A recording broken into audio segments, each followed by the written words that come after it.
Match শেষে Aston ভিলার দর্শকদের দিকে বেশ কিছুক্ষণ চেয়ে থাকলেন এমি মার্টিনেজ। কান্না ভেজা চোখেই স্টেডিয়াম ছাড়লেন তিনি। জোর গুঞ্জন, এই সিজন শেষেই পাড়ি জমাবেন তিনি নতুন ক্লাবে। আর্সেনালের বেঞ্চে পড়ে থাকা এমিকে সুযোগ দিয়েছিল অ্যাস্টন ভিলা। এরপরের কাহিনী তো ইতিহাস হয়েই থাকবে। দেশের হয়ে একের পর এক জিতেছেন কোপা আমেরিকা, বিশ্বকাপের মতো বড় বড় ট্রফি। অ্যাস্টন ভিলাকেও তুলেছিলেন চ্যাম্পিয়ন্স লিগের কোয়ার্টার ফাইনালে। চলতি সিজনেও আছেন চ্যাম্পিয়ন্স লিগ খেলার দৌড়ে।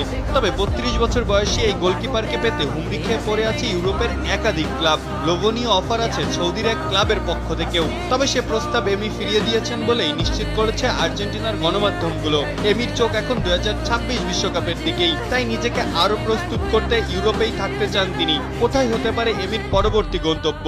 ভক্তদের আগ্রহের তীক্ষ্ণ নজর এখন সেদিকেই।